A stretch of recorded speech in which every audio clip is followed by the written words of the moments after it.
town of Sunderland, Massachusetts is home to many marvels. Amongst the most famous is the Sunderland Buttonball Tree, a mighty sycamore which is estimated to be over 500 years old. This tree is the largest sycamore to exist east of the Mississippi River and is known to motorists, tourists, arborists, and many throughout New England. The name Buttonball comes from the seeds, which in the days of the Pilgrims resembled the buttons commonly worn at the time. Along with its massive branches is a complex root system, not visible to the human eye, which proudly feeds the tree water and has allowed it to live and witness hundreds of years of history. Just as impressive as this natural, famous wonder is the Sunderland Water District, a man-made system which functions similar to that of the Buttonball's root system, only on a much larger scale. While certainly not as old as the Buttonball Tree, the legacy of this impressive man-made system dates back to 1950, when the Sunderland Water District was established.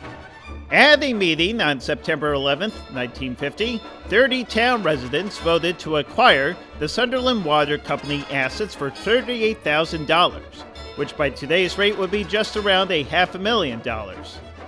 The Sunderland Water Company, which was incorporated in 1884, was located on Reservoir Road, and at the time consisted of a small water reservoir, which used sand filters and a chlorination system to filter the water for toxins. Upon its 1950 acquisition, the district was established as a municipality, private from the town of Sunderland. However, at the time of purchasing the reservoir and company assets, the water company had an undersized distribution system.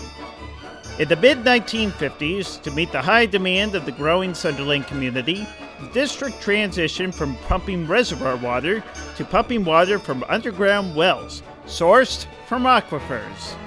An underground layer of permeable rock, sand, or gravel that stores water in the ground. The first well, the Relicki Well, was constructed in 1957 near the reservoir to pump water from a well around 50 feet deep. And a large 250,000-gallon tank was constructed to now meet the high demand of water being pumped and stored. As the town continued to grow over the decades, so did the district, as additional water mains were installed throughout the growing community of Sunderland. In 1974, another well, the Hubbard Well, was constructed about a mile away to tap into a vast aquifer located during a study in the 1950s, 80 feet beneath the surface. To meet the growing amount of water now being pumped by both wells, a second 500,000-gallon tank was constructed in 1986, thus tripling the storage. Along with the new pumps and tanks, the distance of piping and water mains grew tremendously, as over the course of 75 years, the district has installed 26 miles of piping to serve the town of Sunderland. Today, the district has a full state-of-the-art system, which pumps and delivers water to the majority of Sunderland residents. Currently, the most up-to-date pump and main source for the water district is Hubbard Well No. 2, as seen here, which was constructed in 2015. This machine pumps water from an aquifer that is over 80 feet below the surface. Other wells within the Sunderland Water District range from 50 feet to over 80 feet deep, and the wells are located in large gravel delta sediments that were originally on the banks of Lake Hitchcock over 150,000 years ago. The water in the wells was originally collected from this massive, long-gone lake that goes back to the days of the dinosaur, and it contains a few thousand years of water, meaning it will be many years before the Sunderland Water District faces any threat of depletion. One benefit of well water sourced from aquifers is that it is rich in minerals, adding to its taste, and the deepness of the well and its location isolates it from people, animals, chemicals, and contaminants that commonly pollute surface water.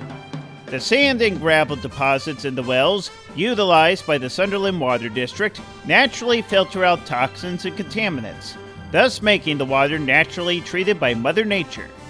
Due to this, No chemicals of any kind are added to the water to treat it, and it is frequently tested to make sure it meets the regulations of the EPA and Mass DEP.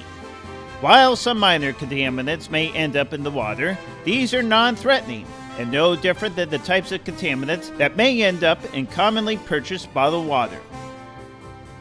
To pump water from the 80-foot below aquifer, the Hubbard well, like the other wells, features a long drop pipe that goes all the way down to the aquifer. The end of the pipe, where the water is pumped, features a screen to prevent rocks, gravel, and sand, basically anything other than water, from entering the pipe. The water is pumped up with a centrifugal pump. These electric-powered pumps are used in all of the pump houses. And, in addition to pumping water from the ground, the pumps also send the water on the journey to one of the two large storage tanks. Each of the pump houses also feature a faucet where the water can be tested and tasted for quality. Following extraction from the ground and testing, the water is then pumped out on a 1.5 mile long journey to the large 500,000 gallon tank located on Clark Mountain, and also to the 250,000 gallon tank located about a half a mile away near the former reservoir. Here the water sits, and then it is distributed to consumers. When the faucet is turned, shower is taken, the water makes its way through this perfectly engineered system that is the man-made equivalent of the Buttonball's roots. Along with overseeing the pumping and distribution of the water to consumers, the Sunderland Water District oversees all aspects of the district. The district, which is governed by 3 water commissioners, as seen here at their monthly meeting, oversee the maintenance of the water system and the sources, ensure compliance with drinking water regulations, and also handling the customer service aspect, such as meter reading and billing. As required by the organization's bylaws, the commissioners meet once a month to oversee operations. With such devotion to providing the best quality water possible, the district has received numerous awards and recognition for their service. Among some of this recognition is the honor of being the best tasting water in rural Massachusetts, an accomplishment made possible of the fact that the water is free of chemicals and fluoride, and is natural tasting from its delta gravel deposits. With these honors and devotion to keeping the district updated with the latest technology and infrastructure, the Sunderland Water District will continue to build upon its 75-year legacy and proudly hydrate the town of Sunderland, making it an asset just as impressive as the mighty Buttonball Tree.